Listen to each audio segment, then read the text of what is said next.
Thank you all for coming out and supporting us this semester. We have 2 more after this one, but they're in April, so there'll be a little bit of a hiatus.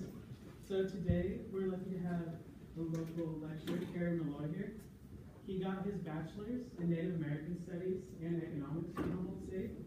He got his master's of jurisprudence in Indian law from University of Tulsa.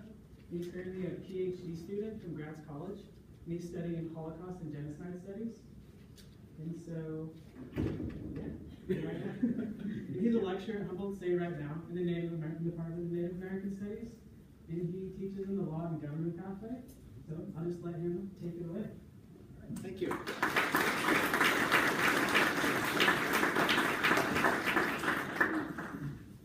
Can you hear me? Okay. If my voice drops, let me know. Do you need me to project higher? Okay, fine. Okay. Let me know. My voice does drop occasionally. And they've got a microphone here, but I don't want to yell at you. Trauma. We're not going to yell at you. Ayakui, Neknab Kerri. Hello, my name is Kerri. We are on Wiyot land. This is the ancestral home of the Wiyot, and we need to acknowledge that every day. Every day. And by the end of my presentation, you're going to understand why I've said that. I worry a lot that we don't talk about genocide enough. It keeps me up at night. I worry that we don't talk about secondary trauma enough. Because at some level, in some way, we are all exposed to that. And I'm going to walk you through today a little bit of what I do, what I hope to do, and sort of tell you the story of how I got to where I'm at, and give you an idea of where I'm going. So I want you to think a little bit. Some of you have your cameras and your phones. Thank you. Get them out. I have social media. I have a large ego. It's not bad enough. I get captured audiences a couple times a week. You are more than welcome to tweet, snap, whatever. Have fun with it. Okay. I also believe that we should tweet, Instagram, snap, Facebook, do whatever. We need to be talking about genocide all the time. Students who take a genocide class from me learn to tweet about genocide. Most of the time. We had a political situation, I didn't do it last time. That thing in Washington. We need to be talking about this on all levels, because without talking about it, without engaging with it, we are not going to prevent it. We have a puzzle. Why do we do this? What is it in our nature that since the dawn of time, we have sought to exterminate other people? What is in our nature that causes us to hate? What is it about us as a society that has pushed us to the point of eliminating other people because of their race, their religion, their sexual orientation, their abilities or disabilities, just because they're different? Genocide, trauma, generations, prevention. We're going to walk through all of these because I believe, I'm going to say I believe because I don't have the proof right now to say that they will lead to prevention. I believe they will. The scholarship on genocide is massive. We've been writing about genocide for hundreds of years. We've been writing about trauma for decades. We have been writing about our histories, our familial connections, our stories for hundreds of years. We have only been writing about prevention in the last 50. We have only been writing, talking, and engaging in the concepts of prevention for the last 50 years. Yet, we have been killing each other since the dawn of time. Genocide has a rippling effect. It is not contained to a single moment in time. When you eliminate an individual, when you eliminate a group, you are eliminating the past, the present, and the future. You are eliminating the ability of a group to reproduce, to pass on knowledge, to pass on culture, to pass on traditions.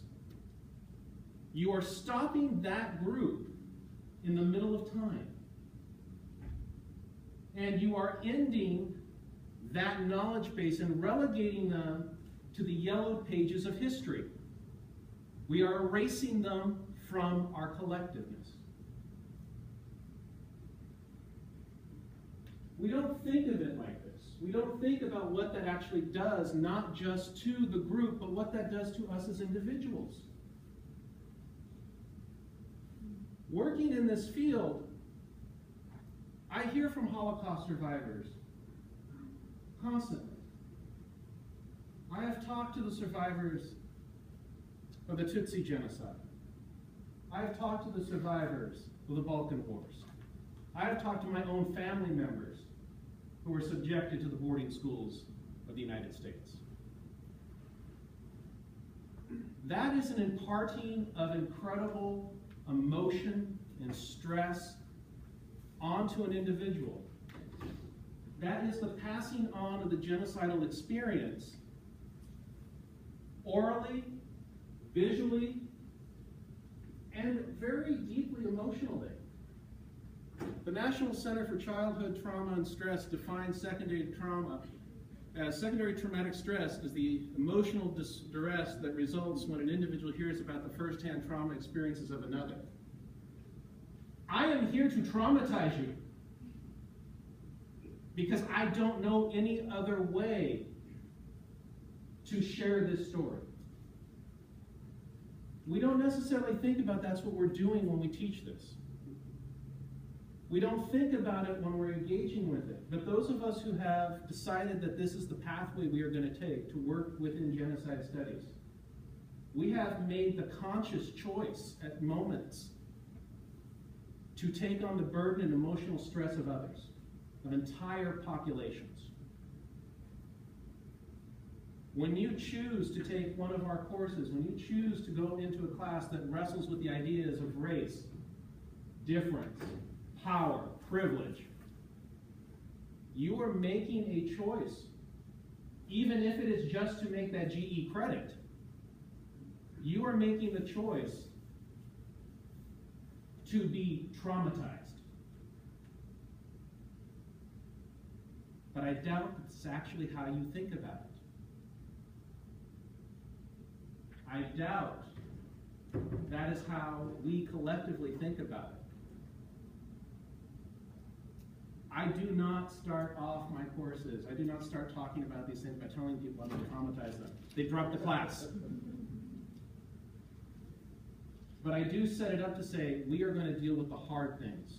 We're going to deal with the things we're not supposed to talk about. Because if we're not going to talk about them, they're just going to get worse. So walk with me for the next 30 minutes here, and let's be traumatized together. Let's look at our past for a bit. What we did to the Aboriginal peoples of Australia through enslavement, through forced assimilation, through destruction of language, destruction of culture. And understand that now there is a revitalization, there is a movement of true sovereignty, and I use that word loosely in this sense, of the Australian Aboriginal people finally making determinations of their own on what their future will be. Let's understand what happened to the American Indian population of this continent. That the decision was consciously made when the European settlers arrived here, that European ideals, European beliefs, European politics were superior than that what was here, and we have based the formation of our ideals on white supremacy? Let us stand back and realize that the massacres that occurred wiped out men, women, children, and the elderly. We are the beneficiaries of genocide. We live on land and in communities that are the result of genocidal acts. But we do not think about it like that. If you are from a group that has experienced this, you have, on a day-to-day basis, had to wrestle with this. Whether it's in what you see, what you hear, what you experience, and you share that. You pass on that trauma that you are experiencing with other people. You are carrying that on.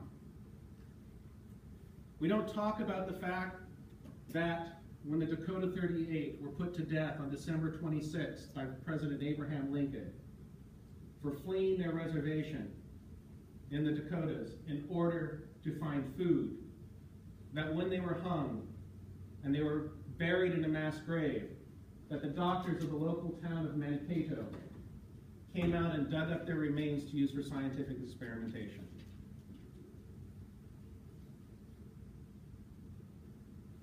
But if you know that, and you share that, you are sharing that trauma with the world.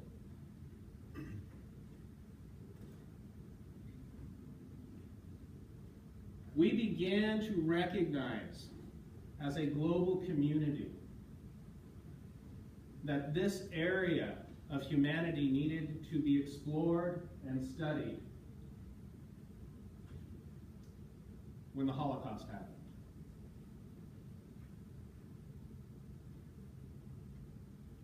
We're used to images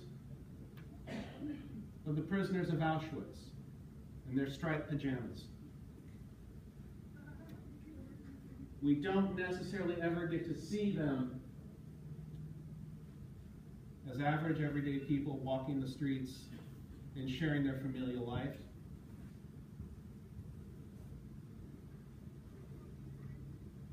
We make a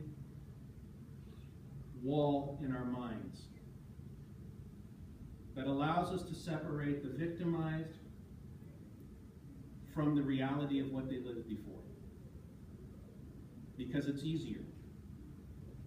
Even for those of us who do this on a day-to-day basis, we have developed self-defense mechanisms. And I call them self-defense because that's what it is.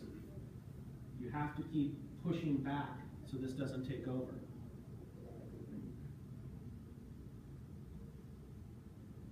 I am a proponent that these are the images that we should be looking at of the victims first. Because if I can see them as average, everyday people, rather than persecuted individuals, I no longer have the sympathy for them, but I have incredible empathy for them.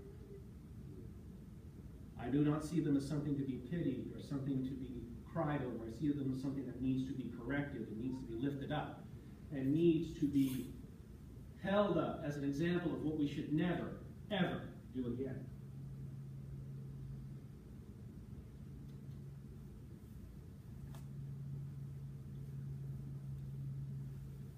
The killing fields of Cambodia under the Khmer Rouge. This is on our doorsteps. Much like the indigenous genocide of which those survivors of those descendants, the descendants of those survivors, live amongst us.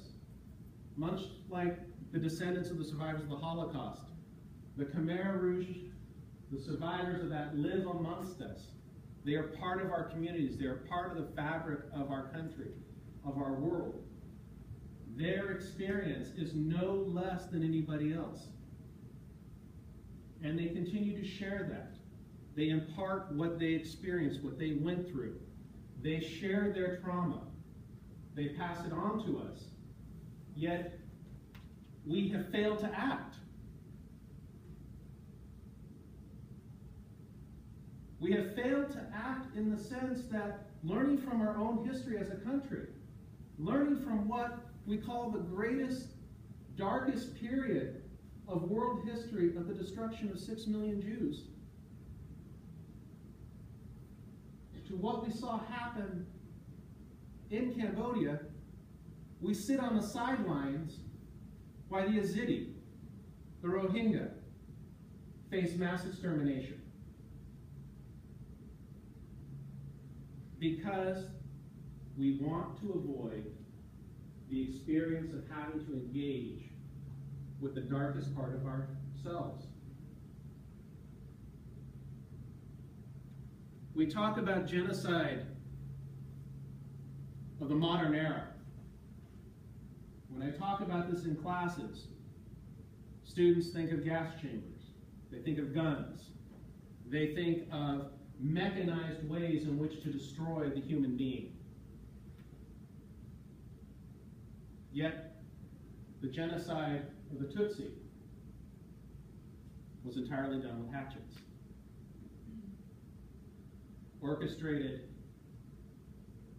using radio. We have found incredible ways to hurt. We have found incredible ways to destroy. But we haven't really found the way yet to understand the trauma that these individuals went through and what that means when they share it with us. Because when they share it with us, when they tell their stories of survival, they are asking us to live with that trauma, to do something about it, and not sit on the sidelines and remain quiet. These are the difficult things that we engage with constantly, we engage with daily. And we have to understand where they come from. Jim Waller from Keene State University, New Hampshire, who's the head of the Cohen Center for Holocaust and Genocide Studies there, wrote a white paper in 2016. I will let you make the connection between what happened in 2016 and what led to this white paper. He was asked to look at the United States in his professional opinion and determine if we were a pre-genocidal society. This is a tough one, because we don't study pre-genocidal societies. We study the genocide that happened. We know a lot about perpetrators. We know a lot about how these acts were carried out. We know how we got there. We still don't know how to stop it. So Jim looked at 4 risk factors: governance, conflict history, economic conditions, and social fragmentation. We're not going to look at all 4 of these. We're going to look at 2, because it's those 2 that are the most significant to what I want to say. The first is conflict history, and the second is social fragmentation. We can say that this country has a history of conflict. We can say that this country has social fragmentation. We know that. We have 2 of the risk factors of a pre-genocidal society. That scares me. And very little scares me. This is what I do for a living. This is where I vacation genocide. I spend my time going to sites of mass destruction. In August, I will be in Auschwitz, and I was telling a dear friend That's where I was going. And she goes, you know, it's really weird to see you get excited about talking about going to these places. Well, you have to be a little weird to do this. You have to be a little weird. You have to be able to find some joy in this incredible darkness. Well, let's walk through for a minute. And let's talk about this for a minute and how this connects to what we're doing. And I want to start locally. What's that? You know? Yes. Indian Island, Tolowa, the site of the massacre of the Wiyot people whose land we're on. For most people, crossing the bridge, taking the Madigan around the bay, walking the Eureka Boardwalk, doesn't incite trauma. But if you know the story, and you grew up, like I did, not hearing about it as an island, not hearing about it as a refuge for birds, but hearing about it as a place in which the indigenous people that I call my cousins, were brought to the brink of extinction. Think about that for a second. Think about for a moment what that means to an individual who understands the history of their place and has to see these things every day and engages with them at a very different level than it's pretty.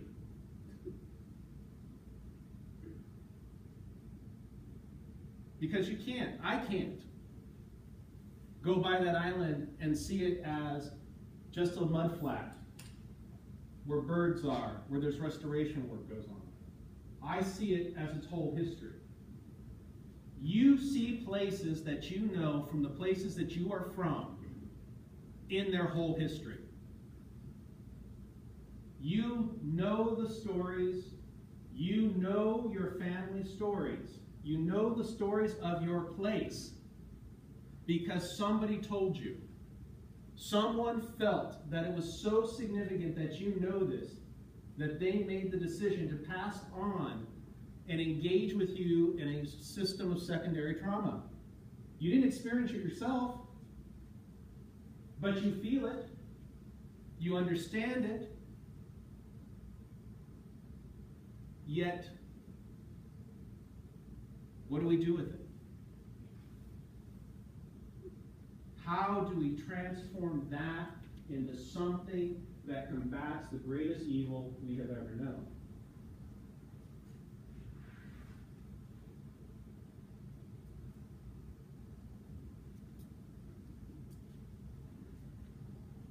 Take a look at the pictures for a minute.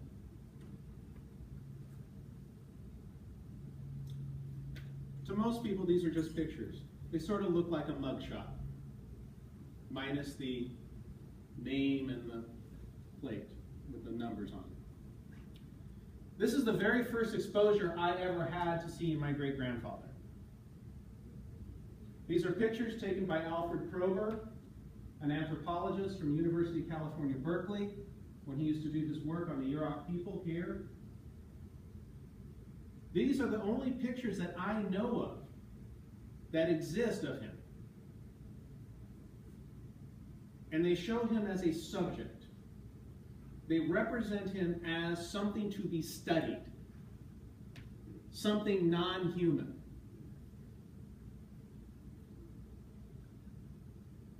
Yet you would think that if these are pictures of someone in your own family, you would have them. You would have access to them. These are the property of the University of California, Berkeley. They own them. They charged me $50 for each of these pictures just to use them.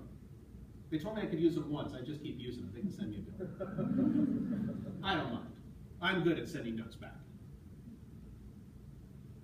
For indigenous people,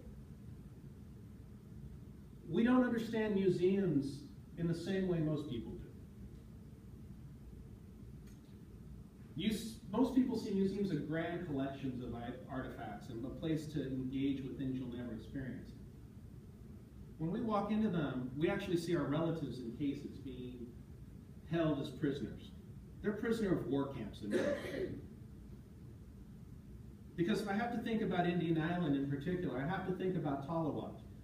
And the fact that after the massacre, when the mass grave was dug on the island and the bodies were interred, it wasn't that long after that that local doctors went out and removed some of the remains to use for scientific experiments. Eureka High School held a permit to do amateur archaeology on the island up until the 1960s. Much of the collection of the Clark Historical Museum in Eureka on Native people came from that mass grave originally. You are not going to look at museums the same way again, and you shouldn't. Within all of this, within these stories, within these connections, is our ability to change. It's heavy. It's rough. It's uncomfortable. It's emotional. But it provides us with an incredible moment to shift the story. I remember when I first saw these pictures of my great-grandfather, I couldn't understand. I was too young. I was just too young. I didn't understand why we didn't have him hanging on the wall. I didn't understand why we had all of A.L. Kroger's works on our bookshelf. I couldn't figure it out. I just didn't know. And I would find my mom going through them. And I finally figured out. I was probably about 13 when it finally clicked. And I realized that what she was doing was, that was her only connection to her family. Those were the only photographs that she had access to.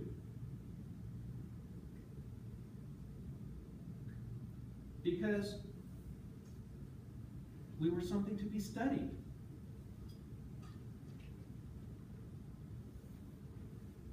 We don't necessarily think about that and how that affects our perception of the world. We don't think about how we engage with these academic disciplines actually affects human beings in the long run. And people are always like, well, what do you mean by the long run? I'm like, well, until everybody dies. We got to think about it to the end, the very end. And that's what we're attempting to do in the area of genocide prevention, is understand how the transmission of secondary trauma can engage us to be empathetic individuals, to lead empathetic lives, and to call out the injustices that we are confronted with. That's a huge burden to put on a person. But it's what we need to do. Our former ambassador to the United Nations, Samantha Powers, wrote a book, America in the Age of Genocide. She won the Pulitzer Prize. She was hailed as, oh, she's going to go to the UN and shake things up. She's going to sit there and use the word.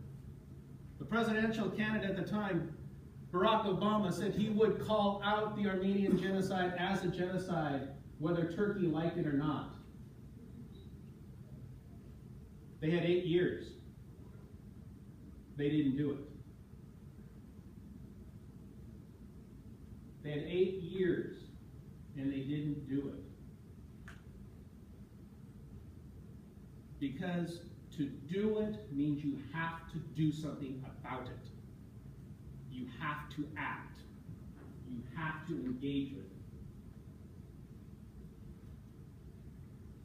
We have to understand that we transmit our experiences from one generation to another. And I'm not going to jump into intergenerational trauma as much as I would love to. We'd be here for 4 more hours. You guys got plans. We know that these make up who we are. We have a history of identity-related tensions. We allow perceptions, historical misconceptions to cloud our views of other people. We have a history of genocide. We have a history of politicide in this world. We have past cultural trauma. We do have a legacy of vengeance and group grievance. And we have a record of serious violations of international human rights law. But I'm not talking about this country. I'm talking about us as individuals.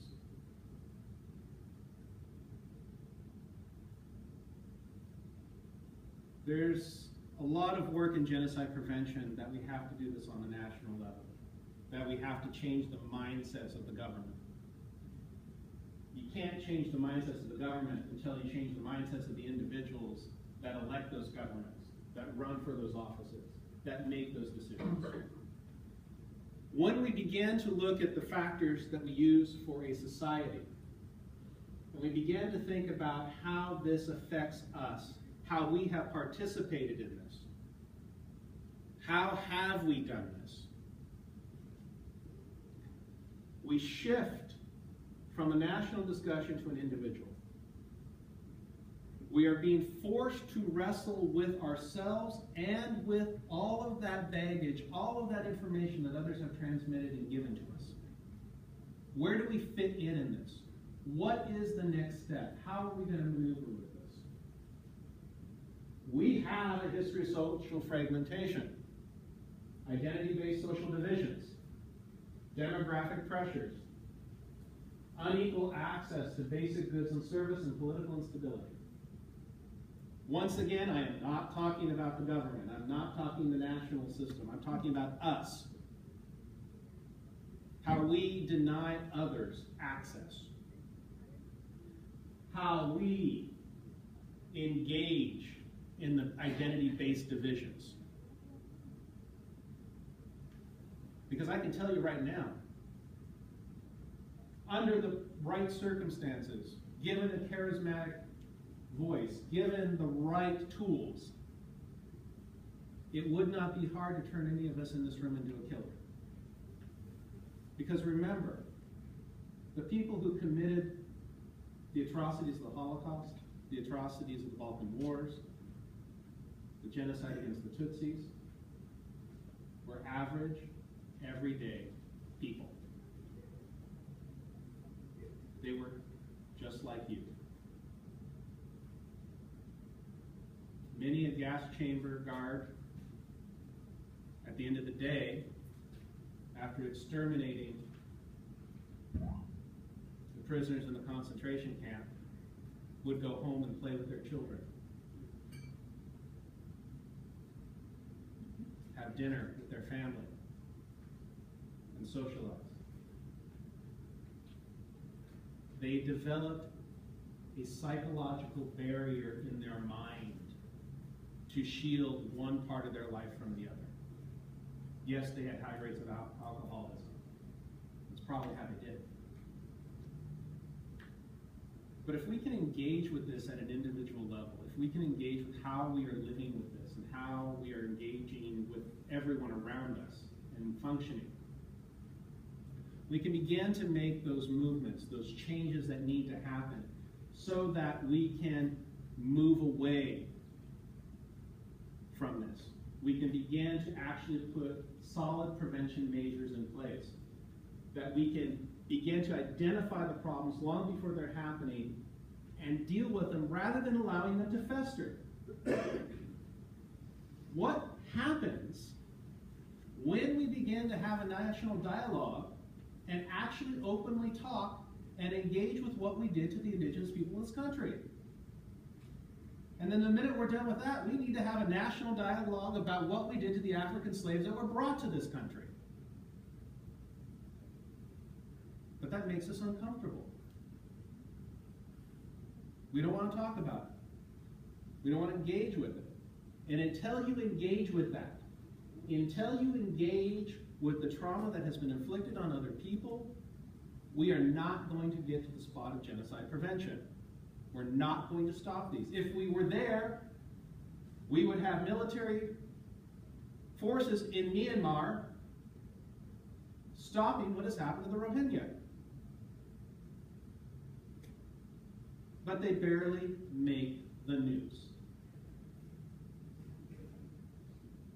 We would be outraged at the way China is treating its Muslim minority, building concentration camps to hold them in today. But it barely makes the news.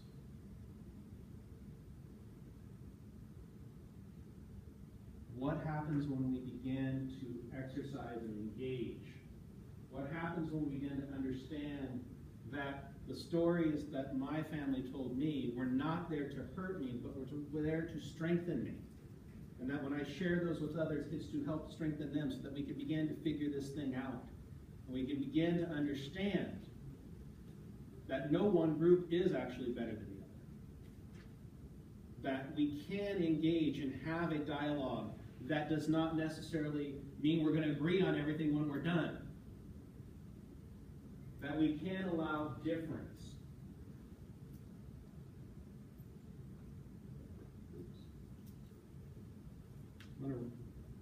You guys are all going down on me. I've depressed you. Then I've done my job.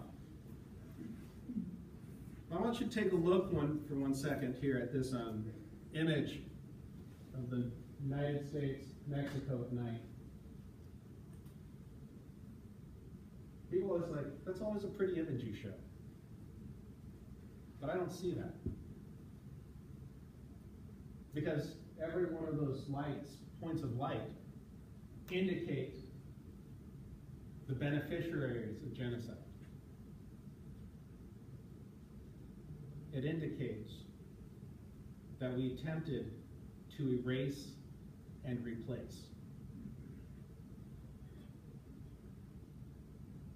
When you go home over break, when you go home over the summer, you go home at winter, listen to what your families are trying to tell you.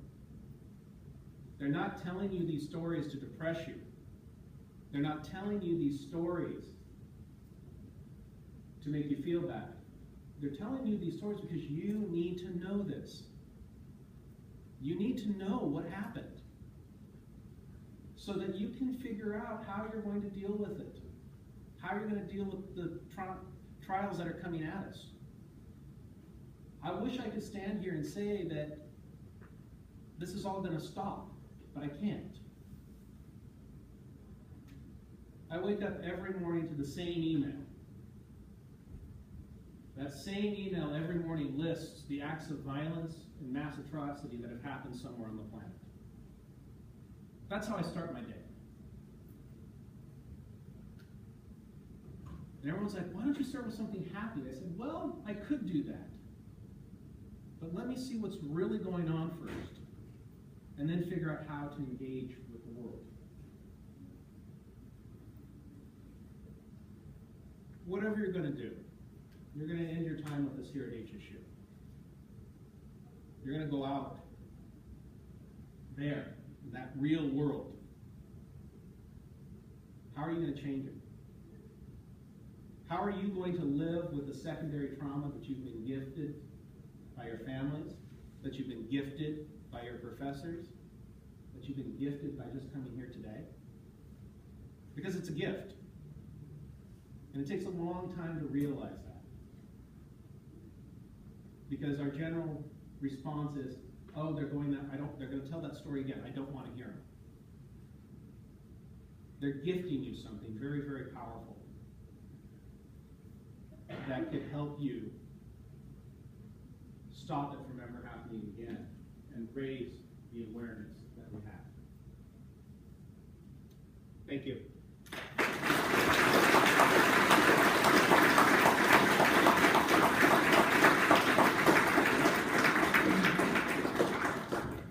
We have time for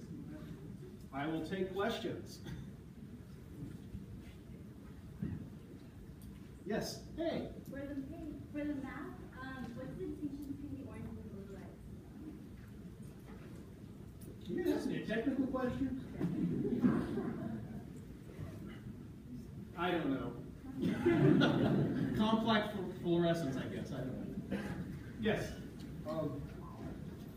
I just kind of have a view of genocide here in this country, and I was wondering, did it stop? Okay, you just asked the like $10 billion question.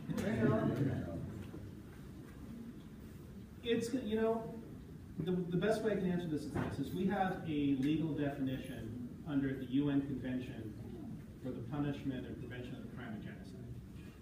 That's the legal definition. If you pick up a textbook on genocide, and there's one by Adam Jones, there are 23 different academic definitions. I tend, in all cases, to adhere to the UN definition. And here's why. It's the only one I can almost do something with. I cannot do anything with the academic definitions. My colleagues are going to throw stones at me when they know this. I tell them I can't do anything with that. It's a great theory. The intent, and this is the key, the intent of the genocide of the United States did stop. Now, I will flip that and say, has it stopped what we would call politicide, which is the destruction and undermining of political groups? No, we're still doing that. And I think we have to separate that out. Because if we call everything a genocide, then this process loses some credibility. And I understand why people want to call it that, but yeah, I'm not the guy you watch the news with, because I see people, oh, it's genocide. No, it's not. I start yelling. My dogs leave the room. They know. I would say yes, the intent, which is key to genocide, the intentionality of it stopped at the governmental level. We have what I would call politicide or cultural side occurring. Is it intentional? I'm not always quite sure. In some instances, maybe. Some instances, not. So I hope I answered your question. Yes? Could you list some resources, possibly on your social media, if you want to learn more? Yes, I will list some resources on social media. If you want to really learn anything, I'm going to tell you to go to Genocide Watch. They have a website and they have a social media feed you can pull some stuff from. Great. Anything else? Yes? I just wanted to thank you for all your personal independence first point. And I was reading an essay of the genocide to get in touch with my feelings and suicide. It's an experience of seeing the book for the first time, photographs of feeling connection. But in reading that book, which is focused on the Holocaust, I see so many connections to the dynamic very locally here in Humboldt County.